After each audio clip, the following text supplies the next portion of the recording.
week on The Big Byte. Maeve O'Meara takes us underwater to look at a PC that's been adapted for submarine life. Create. There we are. Phil Keoghan visits the laboratories at Microsoft to see how software is being made easier to use.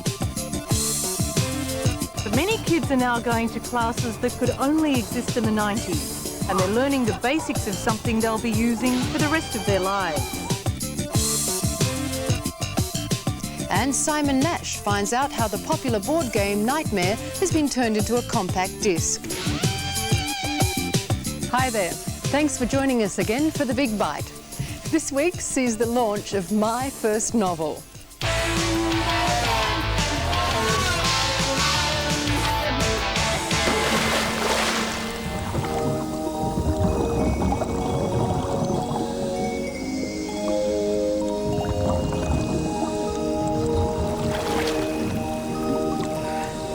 Well, these weren't meant to go into the water, obviously.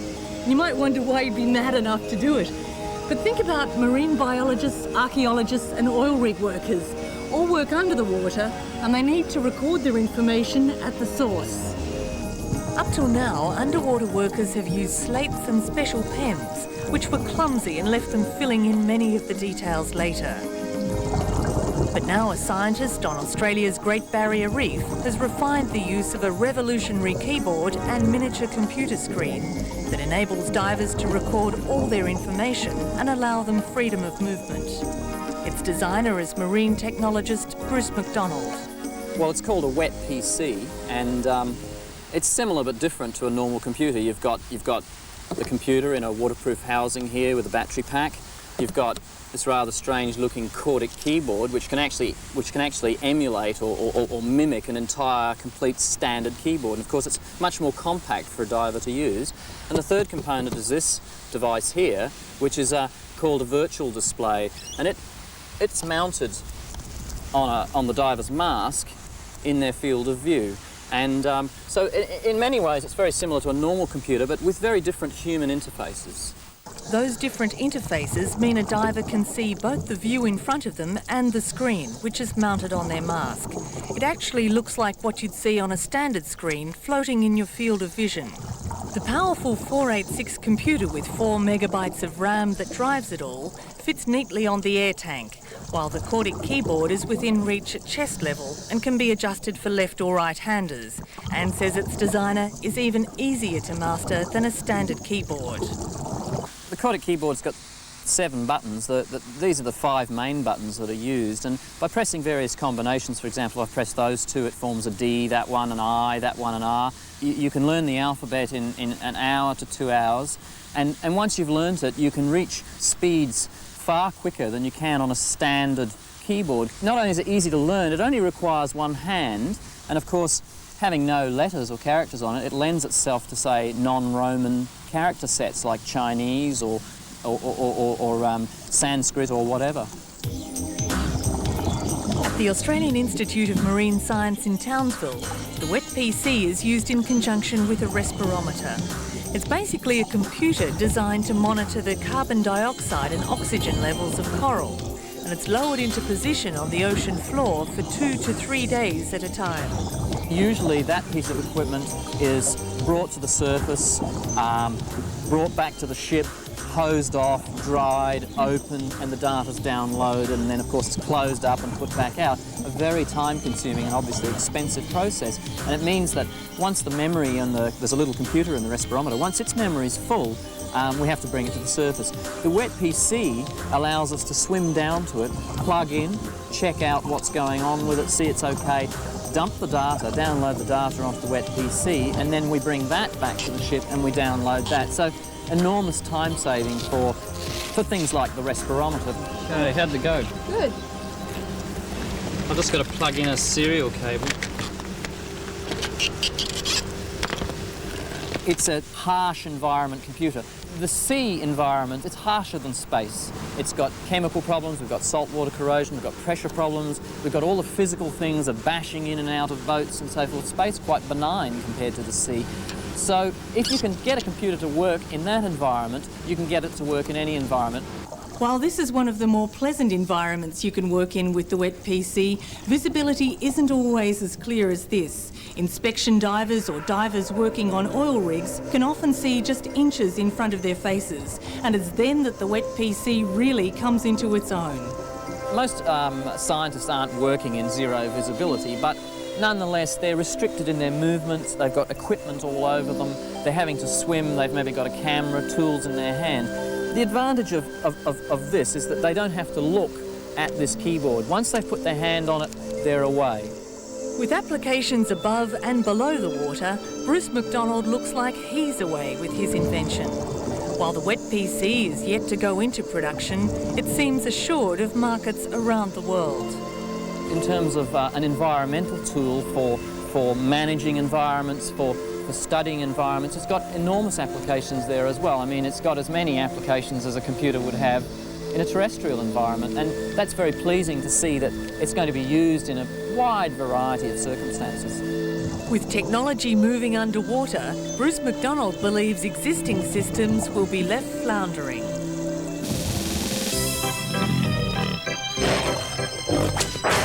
You got a problem?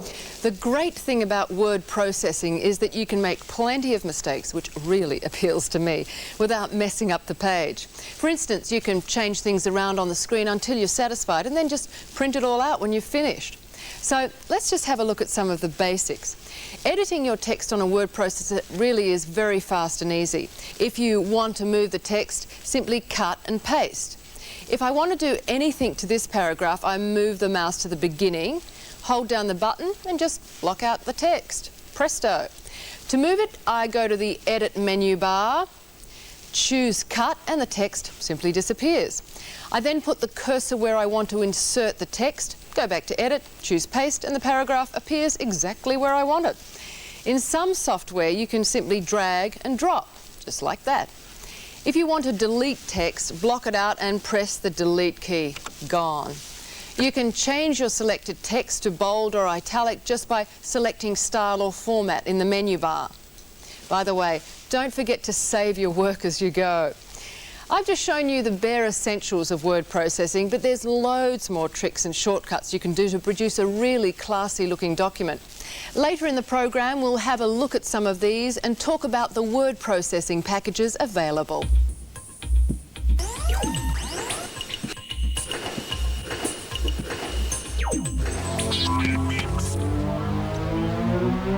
Most of us know the incredible frustration of trying to perform a simple task on the computer. And the fact is that 80% of us only use 20% of the features available on our software. For years, experts have been making computers for experts. Well, the good news is that Microsoft is spending millions of dollars in trying to make computers more usable. The challenge is to discover the problems we all encounter with the design of various software. Laboratories have been set up to monitor the performance of both the expert and novice computer user. Collecting the information, Microsoft is able to make changes to their software before it gets to the marketplace. The people that we test in our lab are typical users or potential users of our software. So we have a special recruiting effort where we go out into the community and look for business people, students, children in some cases, and ask them if they would come in and use our software. We have you use the software, and by using the software, we discover where the design causes you problems or difficulties. The performance of the user is recorded using video cameras, and users are asked to think aloud. This clearly outlines where there are problems or difficulties with the software. Yes, Phil, go ahead and type your name in. Now I'm looking for the flyer. I've got flyer right there. So I'll double click on that. Which style of flyer would you like? Traditional, classic, wood? Let's go for a jazzy style. Good, good. And I'll look for next. Testing has helped Microsoft develop IntelliSense, software that attempts to predict what you're trying to do and automatically begins doing it. You've answered all the questions, thank you. Now relax. Yes, fantastic. It looks like you had very little trouble. Well, maybe a bit of luck was involved. We follow up in several ways. We do some validation tests after the product has been released, where we bring people in and actually test them on the finished product and see if their performance has improved. And that way we can tell if the product has gotten better through the testing. As well as the usability tests, Microsoft are also getting information from their product support services. And they're installing software which monitors every mouse and keystroke. The end result of all of this is computers that are easier to use.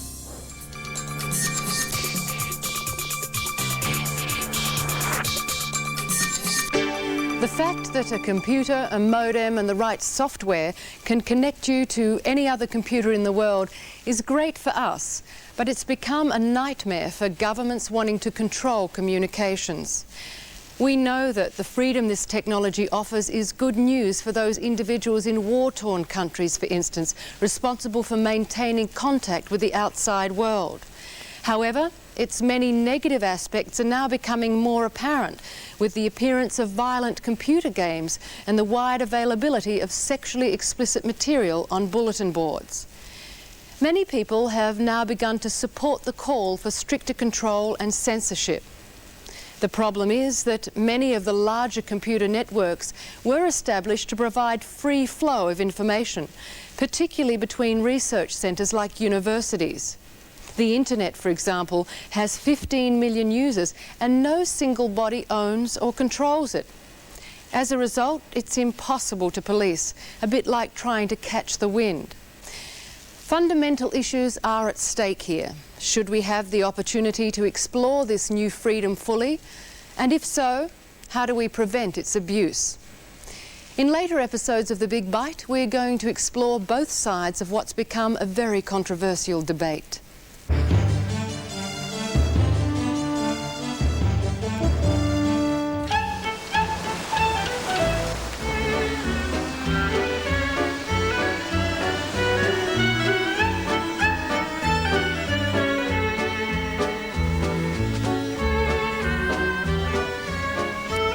Well, I suppose you could say this is where the multimedia entertainment age really began, even if it was more than a century ago, with all those sideshows and all the buttons. Even today it's busy, and what you feel here's a real social element, quite different from the shoot-'em-up, Space Invaders, flight simulator games most people are getting into playing on their PCs. This is about involvement with people, and that's all about individuals. But perhaps at last, here in Brighton itself, that age of the solitary computer game player is about to come to an end. Epic UK is the largest producer of interactive titles in the world. They specialise in promotional and entertainment material, but their latest project is a unique interactive video board game called Nightmare. People are not used to seeing interactivity in their living room. It's a new concept, and the idea of a family getting together and interacting, whether it's on their own or as a group, with television is very new. So, and a lot of people are not even, who are hearing about that, have never used a computer, for example. So that is a bit confusing. How does Nightmare fit into the universe of interactivity? Is it one of the biggest and more complex projects you've taken on? Well, Nightmare's complex, yes. It does involve a 3D point of view simulation of a graveyard, and with lots of detail, which is going to be quite complex to produce. But I think it's more exciting in other ways than that, and because there are lots of people producing some very nice games now for CD. But what most excites me is the fact that it's a social, irreverent, spoof horror type of game in which you can expect people to have a lot of fun as a group. Psst. Fancy a game? Nightmare, the game hosted by a video. I'm the gatekeeper! To win, you must stop him. Think you can win? We wanted to try and create a board game in the horror genre that would actually scare people, that would really, scare the pants off them. And we found that to do that, we had to actually combine, our talents as a production house with our skills in creating board games, and that's how we came up with the videotape, so we could deliver almost this shock wave of sound to a lounge room and, set off mum's pacemakers, Yeah! It's like you're playing a computer that will be able to think. I mean, he'll know how old you are because you'll have entered it in. He'll know if you've won or lost before. So if you're the perennial loser, he'll get, hey, back again, devil for punishment, You never win this game anyway. If you beat him, you actually cheated, because you can't beat the gatekeeper. So if you win, you go, you cheated.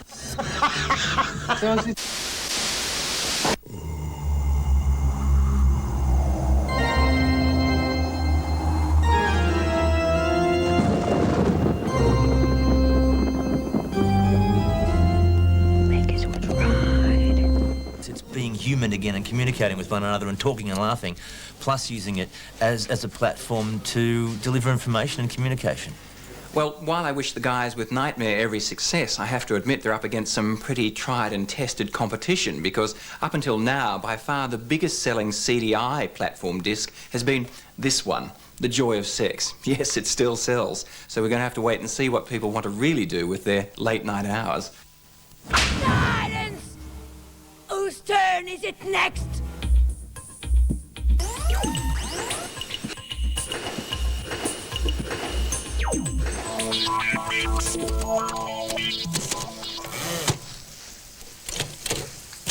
The wind blew harder and harder.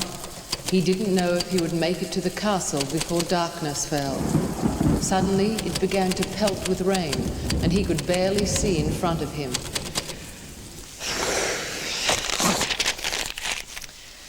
So much for trying to write the great epic novel on a typewriter. You know, it took a lot of convincing for me to give up my beloved machine and realise there was a much quicker and easier way of doing this. That was then, and this is now. Word processing is a lot more than fancy typing, and once you'll use it, especially if you're a two-fingered typist like me, you'll never want to go back. New computers come with a word processing program already installed. Macintosh's Teach Text and Windows Write are two of those, but are very basic. You're limited to one document at a time, and apart from cut and paste, there's really little else you can do. So you're better off investing in a program that gives you real flexibility. Story writing isn't the only thing you can do. With an average price package, you can also create professional-looking letters, reports and documents. There are plenty of choices in this range. And if you really want to do something special, a more expensive package will let you use columns, insert graphics, and even design a template like this fact sheet to store and use over and over again. Another useful feature of word processing is what's called a macro, but we'll talk about them in another program. In the meantime, I think I'll get back to my novel, finish it in record time, or maybe I should just stick to television.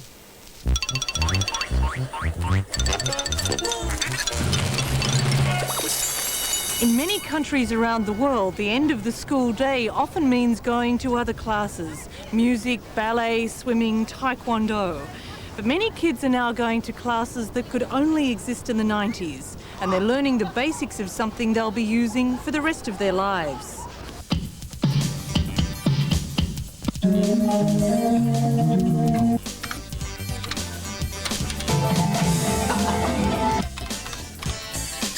They're computer classes, and the youngest student starts at 3 years old. Right. You are right. Ow. Dad! How old are you, Penny? I'm 10 months. That's why I know how to play it. In the future, a child can begin at any age, from the time they can actually crawl up to the computer and approach it and be able to interact in some way. Former teacher and computer consultant Sandra Ross wanted to find a better way to teach children the basics of the tools that will very much be a part of their future. What's that? Can you move it over there? I don't know what that would sound like. What's that? Her hope was that children would master the tools and not be cowed by them. Can you play that? I think it's pretty accepted that computing skills are part of everyday life. I mean, they're just absolutely everywhere, and that for their future, it really is something that they need to develop. Alex, I'm going to make you the funkiest bass player in the history of the universe. Get down, brother. You've got to get up to get down. You got up and you got down. It's wonderful. Now, I'm going to pick a bass part. Let's choose number 12. Right, play the keys, mate. Play the keys. Oh! All right, can I suggest you use one finger this time, down here, and on the white notes. You ready? Yeah, you're a funky guy.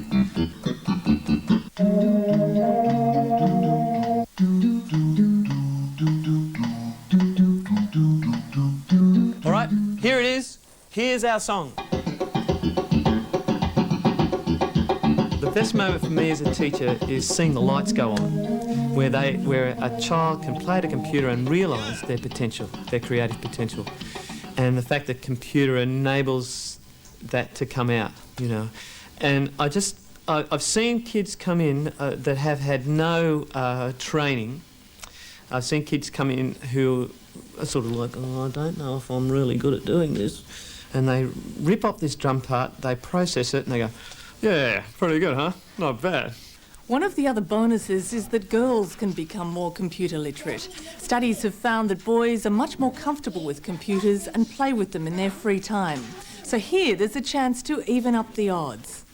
You ready to test it? Let's see if it works. Boys demand use of the computer and will dominate use of the computer if given a chance, whereas girls tend to sit back and ask permission and sometimes can get left out and not thought about because they don't actually step forward and say, I want to go, and will give in to the boys' demands quite often. So there needs to often be a conscious effort to make sure that girls get put onto the computers and get supported in their use. Through robotics, children use their creative skill to design an automatic door. The message here is that you're the genius and the computer works for you. It's a work tool, not just a game. What was happening was I kept getting parents coming to me and saying, but I have this computer at home and it's not being used. The kids play games on it. They convinced me to buy it because they believed that it was going to be good for schoolwork, and they basically conned mum into buying it. And then it happened to be used to be playing games. And the parents were getting a bit sick of the fact that it was only used for that. They felt that it was a very expensive game machine and really wanted to see what it could do educational. I've learnt how to talk to the computer to control the little lights and the boom here, and to talk in its own special language. I've learnt how the computer sends all the messages into this little box, and all the messages go through these cords, which makes the lights turn on and everything like that. So you're the driver of the computer? Yeah. So it's not the computer that's the clever thing. Who is it? Us. And the computer. What's that noise?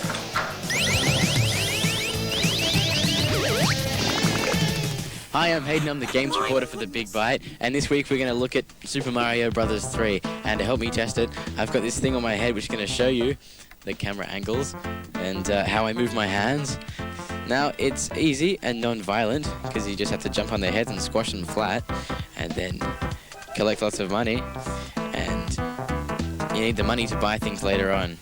The game is about this guy called Mario, who's a plumber, and he's trying to save the mushroom world, the mushroom planet, because the evil wizard Bowser sent his 7 evil children into the mushroom world, and they've turned all of the mushroom world's leaders into animals, and you have to change them back. Okay. And it's a game that you can play forever. Well, not forever, but for a long time. It's one of the best value platform games, I'd say. It's been around since the 80s, well, the first one has. That's 7 years ago. It's quite a long time. So it's pretty good for its time, and it's pretty good now, too. It's one of the oldies which has stayed with us because it's so good. It's the first one you should buy. It's got good graphics. It lasts forever, basically. And that makes it about an 8 out of 10. See ya. Byte back. Understand what's going on here. The program should be easier. Means nothing to me. Sometimes wrong, sometimes right. You know, if they could make it do this as well, and perhaps make it a bit simpler. No, can't do that. Next week on The Big Byte, America's unwanted computers get a new lease of life. In parts of the world, they're desperately needed. And the crowded canyons of Hong Kong ring to the tune of thousands of low-priced pocket phones.